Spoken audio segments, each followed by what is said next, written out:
오늘은 우리 구약 성경의 32번째 성경이자 이제 12소 선지서 중에서는 5번째 소선지서인 요나서에 대해서 우리가 개괄적으로 살펴보겠습니다. 여러분, 구약 선지서들 중에서 가장 인기 있는 선지서 하나를 꼽자면 아마 탑3 안에 요나서가 빠지지 않고 들어갈 겁니다. 왜냐하면 이 요나가 물고기 뱃속에 3일간 있다가 나왔다라는 이 기적적인 이야기로 워낙 유명하기 때문이겠죠. 물론 여러분, 사람이 물고기 뱃속에서 3일을 살 수 있을까?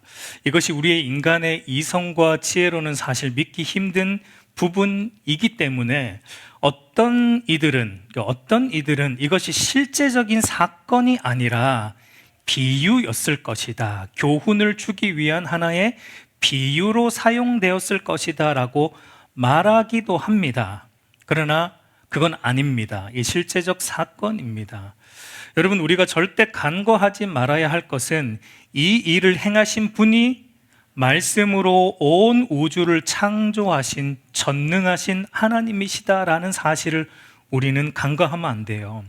그 말은 여러분, 요나 사건이 우리 이성과 지혜로 이해가 안 된다 할지라도 하나님이 하셨다면 믿을 수 있는 거예요.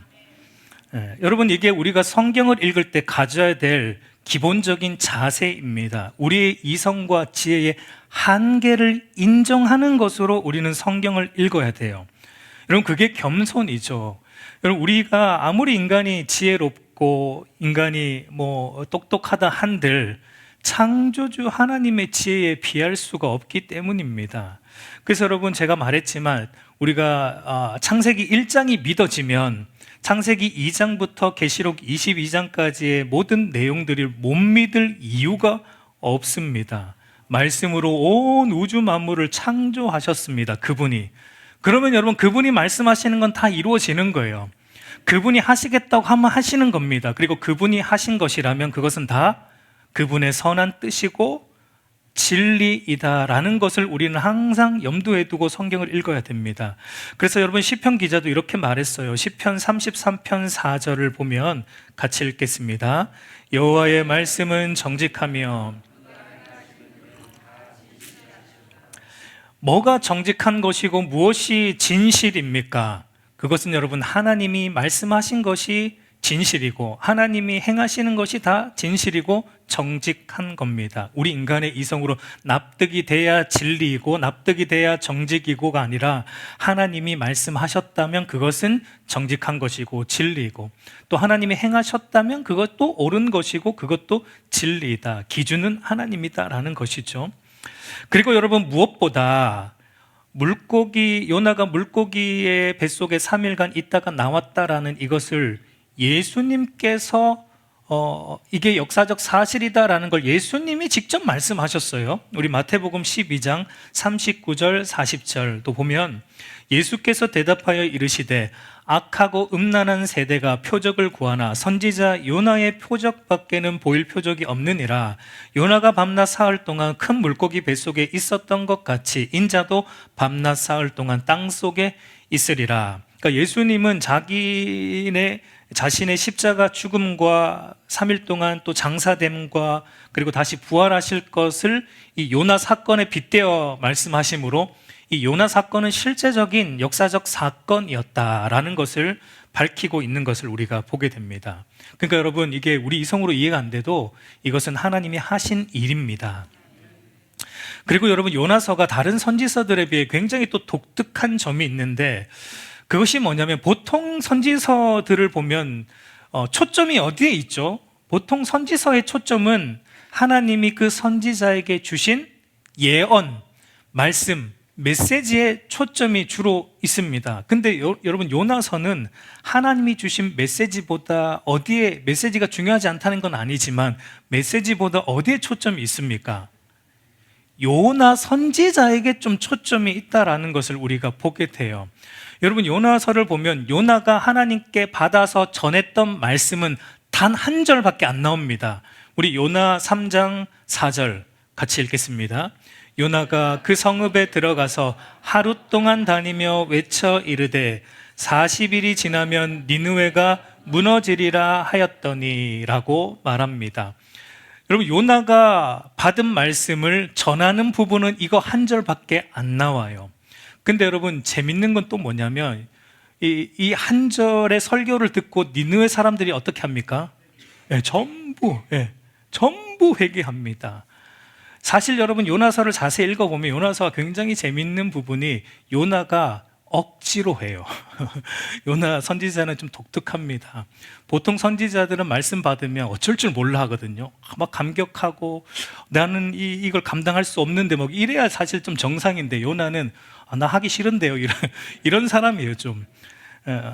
그래서 요나가 설교를 진짜 마지못해서, 요나서를 보시면 니느웨 성읍을 한 사흘 정도를 돌아다녀야지 겨우 돌아다닐 수 있는 큰 성읍인데, 요나가 오늘 말씀 보니까 하루만, 사흘 돌아다녀야 돼요 사실은. 근데 하루만 딱 한 절, 그리고 안 합니다. 그리고 안 해요. 하기 싫다는 거죠. 그러니까 하기 싫다는 거죠. 근데 재밌는 것은 엄청난 부흥이 일어났어요. 그리고 요나가 하기 싫다는 게 어디서 드러나냐면, 부흥이 일어났는데 기뻐하지 않습니다. 뒤에 가서 보게 되겠지만 불평하죠. 내가 이럴 줄 알았습니다. 내가 이래서 안 가려고 했는데, 이들이 회개할 줄 알고 내가 복음 안 전하려고 했는데 내가 이럴 줄 알았습니다 하면서 불평하면서 하나님 차라리 나를 죽여주십시오 뭐 이러고 있는 것을 볼 때, 요나가 한 선교가 사실상 하나님 뜻에 부합하진 않았습니다. 거의 뭐 불순종했다라고 보여지는데, 어쨌든 요나가 전했던 말씀을 듣고 니느웨 사람들은 전부 회심을 합니다. 보통 선지서 같으면 여기서 끝나도 돼요. 보통 선지서 같으면 요나가 하나님께 받은 말씀을 전했고 그 말씀을 들은 니느웨 사람들이 전부 회개하여 하나님을 믿었다, 해피엔딩, 이걸로 선지서가 보통 이렇게 끝나면 되는데, 요나서는 거기서 끝나지 않습니다. 거기까지가 3장의 내용이고, 그 다음 4장, 마지막 장 4장 가면 어떤 내용이 나오냐면 요나의 불평, 요나의 불평이 나오고, 그 요나의 불평에 대한 하나님의 책망과 그리고 요나를 설득하시는 내용이 이어지는 것을 우리가 보게 됩니다. 그러니까 여러분, 요나서는 메시지도 중요하지만 메시지에 초점이 있다기보다는 이 선지자, 요나 선지자의 반응, 요나 선지자의 행동, 이 요나 선지자라는 사람에게 초점이 있는 것을 우리가 보게 됩니다. 여러분, 여기서 우리가 알 수 있는 것은 하나님의 관심이 어디 있다라는 것입니까? 하나님의 관심이 사역의 결과보다는 그 사역의 과정에 있고, 그 과정 속에 있는 우리가 하나님과 어떤 관계를 맺고 있는가에 하나님의 관심이 있다라는 것입니다. 여러분, 요나가 설교를 하루 딱 한 절, 얼마나 걸렸을까요? 한 절 설교하는데 5분도 안 걸렸겠죠.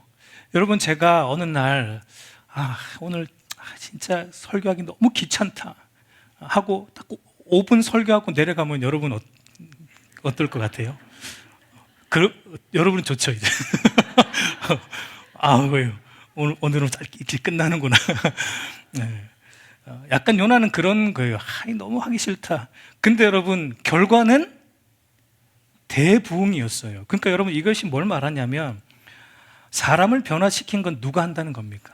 하나님이 하는 거예요. 아무리 목회자가 설교를 잘해도, 아니면 아무리 목회자가 설교를 죽을 써도 하나님이 하시면 하는 겁니다. 변화는 하나님이 시키시는 거예요. 목회자의 역량에 달려 있는 게 아니다, 대충 해도 된다는 말이 아니라, 목회자의 어떠함에 달려 있는 게 아니고 사람의 변화시키고 부흥이라는 것은 하나님이 일으키시는 것이다 라는 겁니다. 하나님이 그 목회자에게 관심을 두는 건 바로 그 목회자가 말씀을 전하든 준비하는 그 과정 속에서 하나님과 바른 관계에 있는가, 그걸 보신다는 거죠. 여러분, 이것은 우리가 교회 일에만 적용되진 않아요. 목회자에게만 또 적용되진 않아요.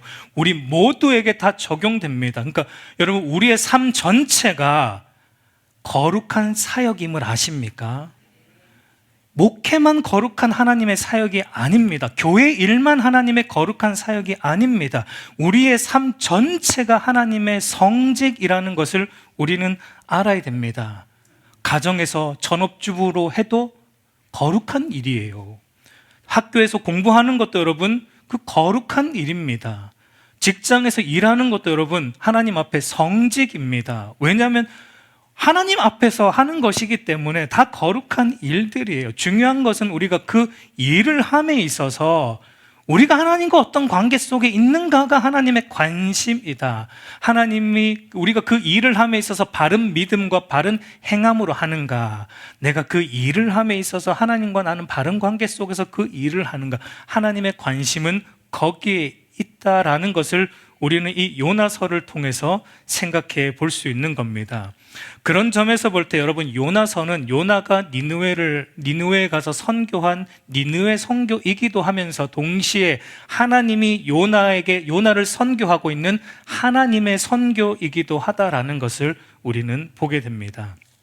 그러면 우리가 요나서의 구조를 한번 먼저 살펴보자면, 요나서는 이제 4장으로 된 비교적 짧은 성경이죠.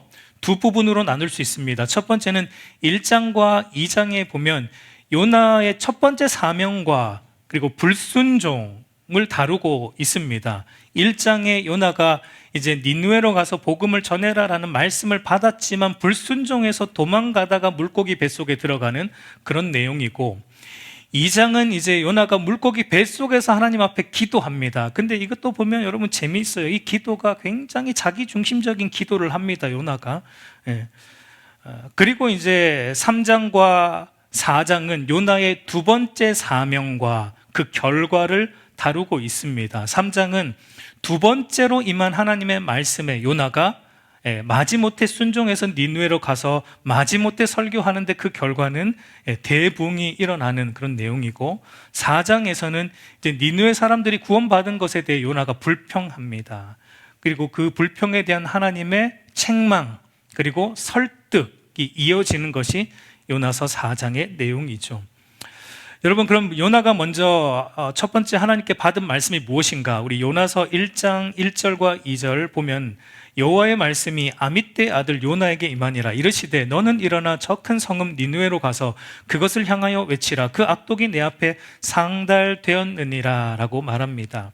그러니까 요나가 하나님으로부터 받은 말씀이 뭐냐면, 니느웨에 가서 그 사람들의 죄가 지금 찼기 때문에 심판이 임박했는데 가서 바로 회개하라는 복음을 전해라. 회개하지 않으면 심판이 임한다라는 복음을, 심판 예언을 해라라는 말씀을 받았습니다. 근데 요나가 어떻게 합니까? 우리 3절 다 같이 읽어보겠습니다. 그러나 요나가 여호와의 얼굴을 피하려고 마침 다시스로 가는 배를 만난지라. 여호와의 얼굴을 피하여 그들과 함께 다시스로 가려고 뱃삭을 주고 배에 올랐더라. 요나의 반응은 하나님의 말씀에 불순종하여 니느웨와 정반대에 있는 다시스로 도망가는 것을 우리가 보게 됩니다. 여러분, 지도를 보시면 지도상으로 니느웨의 방향이 어디냐면 다시스의 방향이 정반대, 거의 끝. 그러니까 요나가 알고 있는 니느웨의 반대쪽, 거의 끝, 그러니까 지금으로 말하면 스페인 쪽으로 도망을 가려고 했던 거예요. 중간에 이제 물고기 때문에 이제 다시 돌아오지만 엄청나게 멀리 도망가려고 했던 것을 우리가 보게 됩니다. 여러분, 여기서 우리가 뭘 알 수 있냐면 인간의 어리석음입니다. 멀리 가면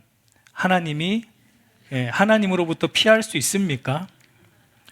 요나는 여러분 선지자예요. 하나님을 아는 선지자인데도 마치 하나님으로부터 장소적으로 멀리 도망가면 하나님이 나를 못 찾을 것이다 라는 착각을 한 것을 우리가 보게 됩니다. 이것이 여러분 죄인이 가진 하나님에 대한 삐뚤어진 시각, 여러분 죄는 끊임없이 우리를 하나님으로부터 멀어지게 한다라는 것을 우리가 보게 됩니다. 여러분, 창세기 3장을 보면 인류의 첫사람 아담과 하와가 죄를 짓고 가장 먼저 한 행동이 뭐였죠? 숨는 거였죠. 우리 창세기 3장 8절을 보면 그들이 그날 바람이 불 때 동산에 거니시는 여호와 하나님의 소리를 듣고 아담과 그의 아내가 여호와 하나님의 낯을 피하여 동산 나무 사이에 숨은지라. 하나님을 피해 숨으면 마치 하나님이 안 볼 것처럼 죄가 들어옴으로 인간은 영적인 오류가 생긴 겁니다. 이게 죄의 특징이고 인간의 어리석음입니다. 여러분, 왜 사람들이 이 하나님 앞으로 나오는 것을 싫어할까요? 왜 사람들이 교회에 오는 걸 그렇게 좋아하지 않을까요? 왜냐하면 하나님 앞에 나오면 그분은 거룩하신 분이기 때문에 뭐가 자꾸 보여요? 내 죄가 자꾸 보입니다. 죄책감이 자꾸 듭니다. 그러니까 거룩하신 하나님께로 가까이 가면 갈수록 우리의 추하고 더러운 죄가 점점 더 드러나기 때문에 보편적인 사람들은 하나님으로부터 멀어지는 것이고 하나님으로부터 자기를 숨기려고 한다라는 것입니다. 그래야 자기가 조금 덜 죄인처럼 느껴지기 때문에 죄책감을 조금이라도 줄일 수 있기 때문에 그렇습니다. 여러분, 우리도 그렇죠. 우리도 여러분 회개하지 않은 죄 가운데 있으면 주일날 교회에 나와 예배하는 게 여러분 어때요? 막 기쁩니까? 마음에 어떤 그 죄의 짐을 가지고 교회로 나올 때, 예를 들어서 여러분이 나오다가 부부가 나오다가 차에서 싸웠어요. 그러면 그날 예배가 어때요? 예. 기쁩니까? 그래도 막 은혜가 되고, 이상한 사람입니다. 그래도 막 은혜가 되고 그러면 좀 이상한 거예요. 막 싸워서 나왔으면 이게 뭔가 불편하죠. 예. 그래서 어떤 분들은 차에서 싸우다가 어떻게 하죠? 중간에 돌아갑니다. 싸우면 중간에 돌아가는 사람들도 더러 있죠. 어쨌든 그래도 예배 나와야 되니까 나오지만 마음이 불편해요. 그런 상황이라면 예배 끝나자마자 어떻게 합니까? 셀 모임 해요, 안 해요? 안 합니다. 빨리 이 자리를 피해야지 내 마음이 편해요. 하나님으로부터 벗어나야지 내 마음이 조금이라도 편하게 느껴지는 겁니다. 근데 그것도 우리의 어리석음이죠. 교회만 벗어나면 하나님이 안 계십니까?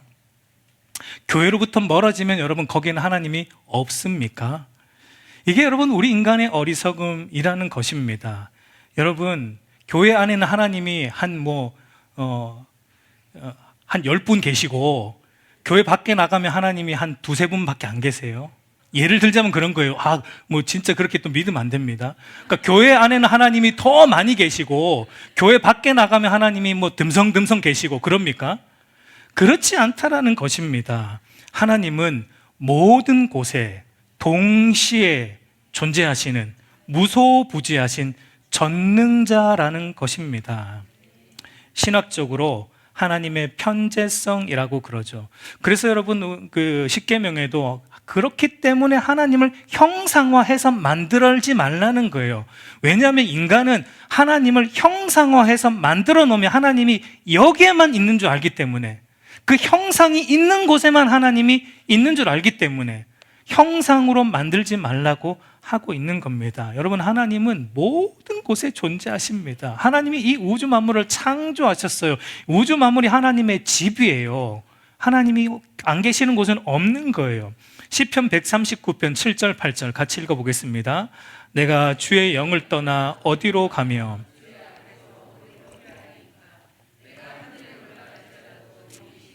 스올에 내 자리를 펼치라도 거기 계시니이다. 여러분, 하나님이 존재하지 않는 곳은 없습니다. 우리가 어디로 간들, 하늘로 가든 스올로 가든 하나님은 거기도 계신다. 왜냐하면 하나님이 온 세상을 지으신 창조주이시기 때문입니다. 그러니까 우리가 하나님으로부터 피할 수 있는 곳은 없습니다. 숨을 수 있는 곳도 없습니다. 그렇기 때문에 모든 인간들은 알든 모르든 이게 마음의 이 죄책감을 가지고 살아가는 거예요. 죄의 짐을 지고 살아가는 것을 보게 됩니다. 인정하든 인정하지 않든 하나님 앞에서 다 살고 있기 때문에 그래요. 거룩하신 하나님 앞에 살고 있기 때문에 인간의 마음에는 그 죄의 짐으로 인한 이 죄책의 어떤 짓눌림이 모든 인간에게 있다라는 겁니다. 그래서 여러분, 다윗이 말하죠. 그래서 누가 복 있다라고 말했습니까? 누가 복 있는가? 시편 32편 1절을 보면 허물의 사함을 받고 자신의 죄가 가려진 자가 복이 있다. 여러분, 그래서 죄가 사함 받은 자만이 이 세상을 평안하게 살아갈 수 있는 겁니다. 죄 사함을 받은 자만이 여러분 환경이 어떠하든지 이 세상에서 세상이 줄 수 없는 평안 속에 살아갈 수 있는 거예요. 아무리 여러분 돈이 많아도, 아무리 좋은 집에 살아도, 아무리 성공해도 마음에 이 죄사함으로 인한 참 평안이 없으면 그 무엇이 소용이 있겠습니까? 도리어 그것들로 인해 더 근심하고 염려만 할 뿐이죠. 그래서 여러분 전도서를 보시면은 부자가 잠을 잘 잔다고 할까요? 못 잔다고 할까요? 부자가 잠을 잘 못 잔대요. 왜냐하면 그 돈 때문에, 돈 걱정 때문에 잠을 잘 못 잔대요. 저는 잠을 잘 잡니다. 돈이 별로 없으니까 이렇게 잠을 잘 잘 수가 없어요. 저는 시간이 없어서 그렇지 잠은 잘 자요. 물론 돈 때문은 아니고요. 죄사함의 은혜가 있기 때문에 그렇죠. 죄사함으로 인한 평강이 우리 안에 있기 때문에 여러분 그렇습니다. 저와 여러분 안에 이 죄사함의 은혜로 인한 평강이 있기를 소망합니다. 다른 것 때문에 평강한 게 아니라 바로 이 하나님 때문에 평강함이 있기를 소망합니다. 근데 여러분 요나가 하나님의 명령이었는데도 왜 이렇게 불순종했을까? 왜 니느웨로 가는 걸 그렇게 싫어했을까요? 우리가 잘 알지만 니느웨는 이스라엘을 지속적으로 괴롭히고 공격하던 아수르의 수도이죠. 그러니까 이스라엘 백성들에게는 원수 같은 나라이기 때문에 그렇습니다. 요나 선지자는 알고 있습니다. 장차 북이스라엘이 어느 나라에 멸망당할 걸 알고 있습니다. 장차 북이스라엘이 이 아수르에 의해 멸망당할 걸 알고 있는 사람입니다. 이 상태에서 하나님이 요나에게 야 니느웨로 가라, 아수르에게 가라, 그들 중에도 내 백성이 있으니까 내가 그들을 구원하려고 하니까 너 가서 복음 전해라 라고 하니까 요나 머릿속에는 이 아수르가 나중에 북이스라엘을 멸망시킬 텐데 이 생각이 있으니까 요나가 그렇게 가기 싫은 겁니다. 요나 입장에서는 그렇게 가기 싫었던 게 그런 이유가 있어요. 근데 여기서 우리는 요나의 구원관, 요나의 신앙관을 엿볼 수 있는데, 요나가 가진 구원관은 이스라엘이 구원받는 건 좋지만 저 아수르가 구원받는 건 싫다라는 거죠. 이스라엘을 괴롭히는 이방 나라 아수르가 구원받는 건 나는 싫다. 달리 말해서 내가 구원받는 건 좋은데 내가 싫어하는 저 인간이 구원받는 건 나는 원치 않는다. 그러니까 요나는 굉장히 편협한 이기적인 구원관을 가지고 있었죠. 이스라엘인 나는 하나님의 택함받은 사람이니까 구원받아도 되지만 저 인간들은, 악하게 사는 저 인간들은 구원받을 자격이 없다라고 생각을 한 겁니다. 여러분, 근데 우리 안에도 은연중에 그런 생각이 있을 수 있습니다. 우리가 요나를 비난할 수 없어요. 우리도 그런 생각을 가질 때가 있습니다. 내가 구원받은 건 은혜로다, 은혜로다. 그 말을 좀 우리식으로 하면 당연하도다, 당연하도다. 근데 저 인간, 내가 싫어하는 저 인간은 절대 하나님 안 믿을 인간이야. 그러니까 저 인간은 절대 구원 못 받을 거야 라고 여러분 우리가 말은 안 하지만 은연중에 그렇게 생각할 수 있어요. 근데 그렇게 해서는 안 된다라는 겁니다. 구원은 여러분 하나님의 주권이에요. 우리가 판단할 문제가 아닙니다. 그래서 여러분 성경에도 한평 강도가 왜 등장하는가, 한평 강도, 구원받은 한평 강도가 왜 등장하냐면 그거 보여주고자 등장하는 겁니다. 평생 강도질 하던 그 사람이 마지막에 예수 믿어 구원받을 줄 누가 예상이나 했겠습니까? 그러니까 그 한평 강도 사건은 무엇을 우리에게 보여주냐면 구원은 전적인 하나님의 은혜로만 가능하다라는 것을 보여주는 겁니다. 우리의 행위가 아니라 전적인 하나님의 은혜로 되고 구원은 전적으로 하나님께 달려 있다라는 것입니다. 그리고 또한 요나의 신앙과는 어떠합니까? 여러분, 재미있는 것은 요나가 하나님의 말씀을 받은 것이 이번이 처음이 아니었다라는 거예요. 이전에도 하나님의 말씀을 받아 요나가 가서 순종하여 그 말씀을 전한 적이 요나가 있었습니다. 언제일까요? 열왕기하 14장 25절 같이 읽어보겠습니다. 이스라엘이 하나님 여호와께서 그의 종 가드헤벨 아미떼 아들 선지자 요나를 통하여 하신 말씀과 같이 여로보암이 이스라엘 영토를 회복하되 하맛 어귀에서부터 아라바 바다까지 하였으니. 여러분, 요나가 이전에 말씀을 받아서 순종해서 전했는데 그때가 언제냐면 여로보암 2세 때 요나가 하나님께 말씀을 받았는데 그 말씀이 뭐냐면 이스라엘 영토가 회복될 것이다 라는 말씀을 받았습니다. 이때 요나가 어떻게 했다고요? 이때도 도망갔습니까? 아니요, 이때는 순종했습니다. 이때는 기쁨으로 순종해서 갔습니다. 그리고 전했습니다. 이스라엘 영토가 앞으로 회복될 거다. 이스라엘이 회복될 거다라는 이 말을 기쁨으로 순종하여 전했습니다. 그러니까 여러분, 이것을 볼 때 요나는 어떤 사람이에요? 요나는 이스라엘에게 유리한 말, 이스라엘 사람들이 듣기 좋은 말은 아멘으로 받고 기쁨으로 가서 순종했는데, 이스라엘 입장에서 듣기 싫은 말, 이스라엘 입장에서 안 좋은 것은 어떻게 해요? 노멘으로 받고 불순종했다라는 것을 보게 됩니다. 달리 말해서 요나는 자기 귀에 듣기 좋은 말씀에는 순종했지만 자기 귀에 듣기 싫은 말씀에는 순종하지 않았다. 이스라엘 영토가 회복된다. 이거 얼마나 듣기 좋아요.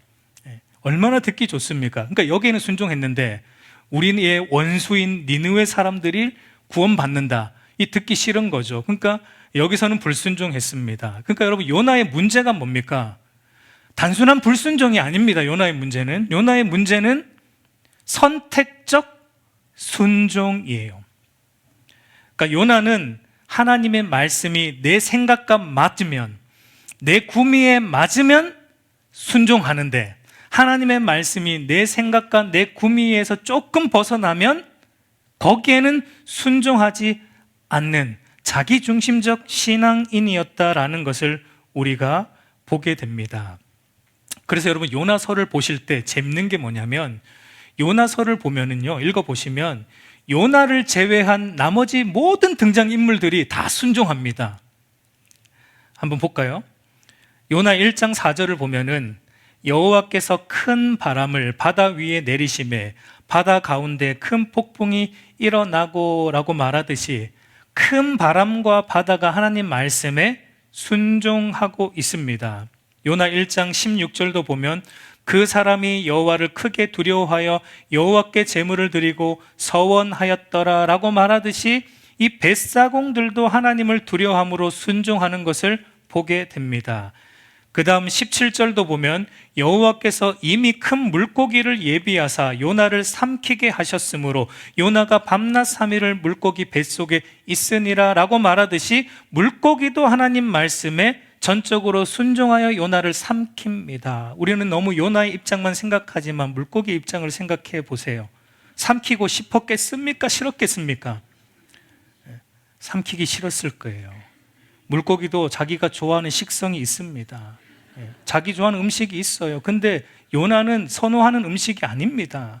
근데 하나님이 명령하시니까, 하나님이 말씀하시니까 내가 선호하는 음식이 아니어도 삼키는 거예요. 그리고 삼켜서 잘 보관하고 있는 거예요. 하나님 명령하시니까 소화시키지 않고 잘 보관하고 있는 겁니다. 요나 2장 10절도 보니까 여호와께서 그 물고기에게 말씀하시되 요나를 육지에 토하니라. 하나님이 이제 그만 뱉어내라 하니까 순종하여 토해냅니다. 요나서 3장 5절을 보면 니느웨 사람들이 하나님을 믿고 금식을 선포하고 높고 낮은 자를 막론하고 굵은 베옷을 입은지라. 니느웨 사람들도 하나님 앞에 순종합니다. 죄를 회개하라니까 회개하고 하나님을 믿는 것을 보게 됩니다. 요나서 4장도 가보면 박넝쿨 그리고 벌레, 해 다 하나님 말씀에 순종하고 있는 것을 보게 됩니다. 그러니까 요나서 안에 누구만 순종 안 합니까? 요나 선지자만 순종 안 합니다. 아니, 선택적으로만 순종하고 있는 것을 볼 수 있습니다. 요나서를 누가 지었을까요?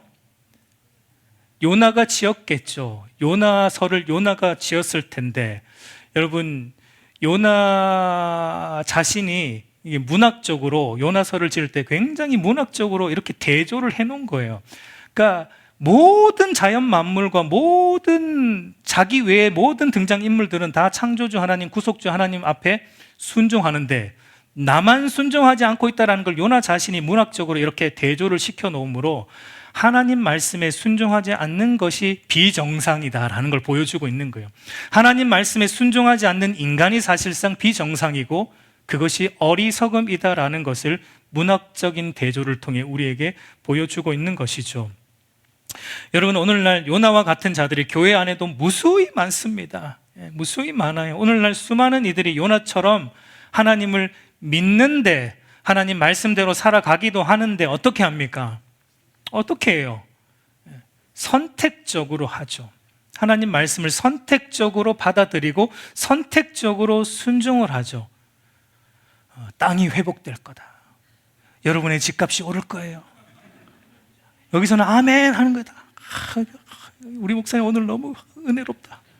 땅값이 오른데 막 은혜 받고 아멘 하고, 죄를 회개하십시오 이러면 오늘 또 왜 저러실까?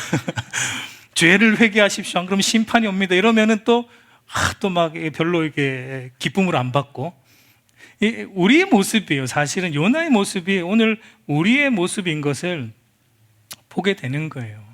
여러분, 하나님이 저와 여러분에게 원하시는 것은 전적인 순종이에요.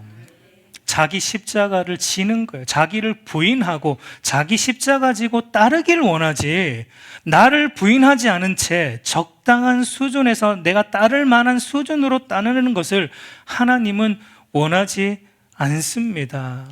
저와 여러분이 쉽지 않겠지만 알아요. 쉽지 않다라는 것. 그러나 여러분, 우리가 하나님 말씀에 전적으로 우리 자신을 드릴 수 있는 은혜가 있기를 소망합니다. 여러분, 선택적인 순종을 계속 하잖아요. 우리가 하나님 말씀을 자꾸 골라서 듣기 시작하잖아요. 그럼 우리의 영적인 상태가 어떻게 되는가? 하나님 말씀을 선택적으로 듣는 사람들의 특징이 어떤가 보면은 입으로만 신앙생활 한다라는 것을 볼 수 있습니다. 우리 요나서 1장 9절을 보면 요나가 하는 말을 잘 보세요. 같이 읽어볼게요. 그가 대답하되 나는 히브리 사람이요 바다와 육지를 지으신 하늘의 하나님 여호와를 경외하는 자로다. 여러분, 요나의 말을 보면 어때요? 이 말만 딱 놓고 보면 요나는 어떻습니까? 굉장한 믿음을 가진 사람이고 굉장히 경건한 신앙이래요. 나는 이스라엘 사람으로 바다와 육지를 지으신 하늘의 여호와 하나님을 경외하는 사람입니다. 여러분, 얼마나 믿음이 있습니까? 오늘날로 바꿔 말하면 나는 그리스도인으로서 하나님을 경외하는 사람입니다, 이런 말 아닙니까? 말로는 굉장한 신앙인입니다. 근데 요나에게 뭐가 빠져 있죠? 순종이 없어요. 행함이 없습니다. 하나님을 경외하지만 그에 합당한 삶은 요나에게 없습니다. 주님의 표현으로 말하면 입으로는 주여 주여 하는데 하나님 뜻대로 살아가는 행함은 없다라는 것을 보게 됩니다. 여러분, 참된 신앙은 우리의 입술과 행함이 함께 가는 것임을 깨닫기를 바랍니다. 하나님의 말씀이라면 그것이 무엇이든 우리는 전적으로 순종하는 것이 참된 믿음임을 우리가 깨달아 알기를 소망합니다. 결국 요나는 자기가 원치 않는 말씀 앞에서는 도망을 간 겁니다. 선택적 순종의 결과는 무엇인가? 영적 내리막길을 달리게 됩니다. 여러분, 1장을 보면은 문학적으로 1장을 보면은 요나의 이 이동 동선이 계속 내려가는 거예요. 1장을 보시면 1장 3절을 보면 요나가 하나님의 얼굴을 피하여 다시스로 도망하려고 욥바로 내려갑니다. 우리 1장 5절도 보면 다시스로 향하는 배에서도 어디로 자꾸 내려갑니까? 배를 탔는데 어디로 또 가요? 계속 밑으로 또 내려갑니다. 계속 미층으로 내려갑니다. 그러다가 결국 또 어디로 내려가죠? 바닷속으로 내려가요. 물고기 뱃속까지 들어갑니다.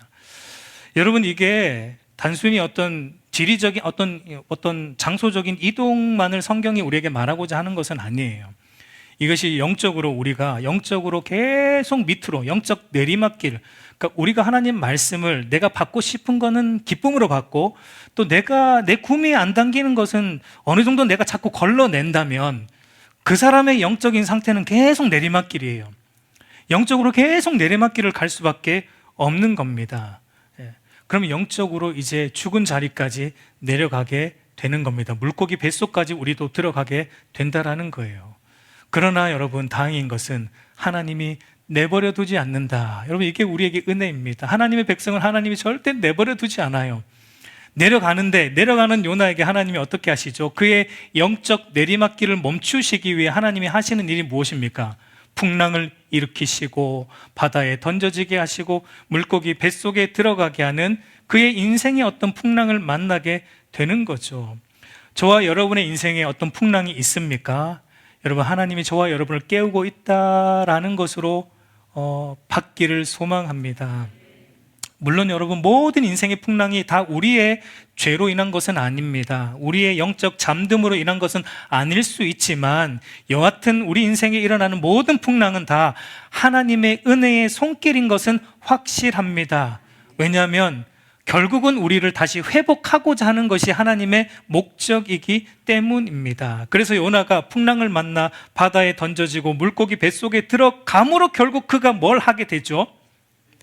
그때 비로소 요나가 뭐 합니까? 우리 요나서 2장 1절 2절 같이 읽습니다. 요나가 물고기 뱃속에서 그의 하나님 여호와께 기도하여 이르되 내가 받은 고난으로 말미암아 여호와께 불러 아뢰었더니, 요나가 무엇 때문에 기도합니까?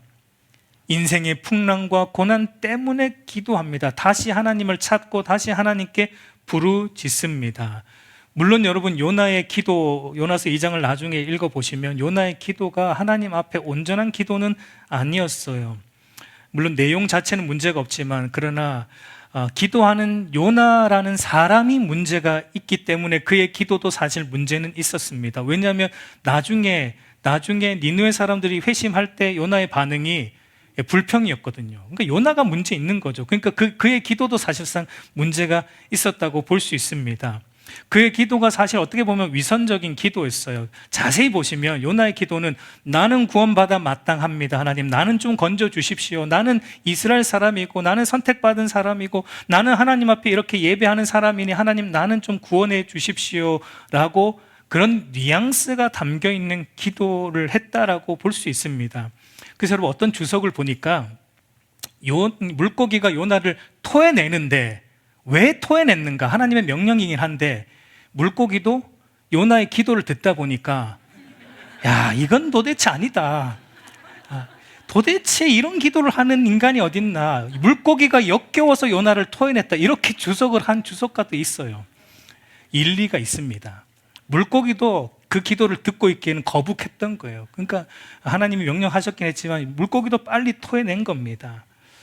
그럼에도 여러분, 이제 여기서 중요합니다. 여기서 우리에게 주신 하나님의 중요한 은혜가 있어요. 그럼에도 하나님이 어떻게 하십니까? 또 찾아오셔서 또 기회를 주신다는 거예요. 우리 요나 3장 1절 2절 같이 읽어보겠습니다. 여호와의 말씀이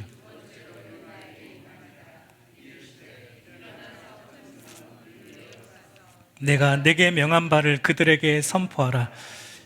아멘. 저는 이 부분이 요나서에서 가장 핵심적인 부분이라고 생각합니다. 여러분, 요나는 온전히 변화된 사람이 아니에요. 여전히 그의 신앙은 선지자였지만 미성숙했습니다. 그런데 하나님은 또 찾아오십니다. 그리고 또 기회를 주십니다. 왜입니까? 하나님은 노하기를 더디하시고 또다시 기회를 주시는 은혜와 긍휼이 풍성하신 하나님이시기 때문입니다. 저와 여러분에게도 마찬가지 아닙니까? 만약 하나님이 저와 여러분에게 노하기를 더디하지 않고 또다시 기회를 주시지 않았다면 우리는 어떻게 되었을까요? 우리는 이미 우리의 죄에 대한 하나님의 노하심으로 인해 벌써 죽어도 수백 번, 아니 수천 번 이미 우리는 죽었을 것입니다. 근데 하나님은 우리가 부족해도, 우리가 또 죄 가운데 있을지라도 노하기를 더디하시고 또다시 기회를 주시며 우리에게 찾아오시는 은혜와 긍휼이 풍성하신 하나님이십니다. 여러분, 그 하나님이세요. 근데 여러분, 요나는 하나님이 자기에게 긍휼을 주신 것은 또 당연하게 여깁니다. 그건 당연한데 요나서 4장을 가보니까 니느웨 사람들에게 하나님이 긍휼을 베푸시는 것에는 또 당연하지 않은 것처럼 불평을 한다라는 게 참 요나 선지자 매력이 있습니다. 네. 위로가 돼요. 우리가 요나 선지자 보면 위로가 돼요. 참 우리보다 위로가 돼요. 하여튼 위로가 돼요. 요나를 보면 위로가 돼요. 그래서 여러분, 하나님이 그 요나를 포기하십니까? 절대 포기 안 합니다. 하나님은 요나에게 박넝쿨을 통해 교훈을 주세요. 먼저 박넝쿨을 통해 요나에게 그늘을 만들어 주셔서 요나의 괴로움을 달래주십니다. 이 괴로움이 합당한 괴로움이 아닌데도 하나님은 위로해 주세요. 그래 네 마음이 그렇냐? 그늘로 위로해 주시고, 근데 하나님이 또 그 그늘을 걷어 가십니다. 그러니까 요나가 또 어떻게 합니까? 처음에는 그늘 때문에 또 기뻐합니다. 요나는 굉장히 감정에 충실한 사람이에요. 기뻐하는데 또 그늘이 없어지니까 또 불평합니다. 하나님 이거 뭡니까? 이거 뭡니까 하면서 또 불평합니다. 그때 하나님이 이렇게 말씀하십니다. 우리 마지막으로 요나 4장 10절 11절 같이 읽어보겠습니다. 여호와께서 이르시되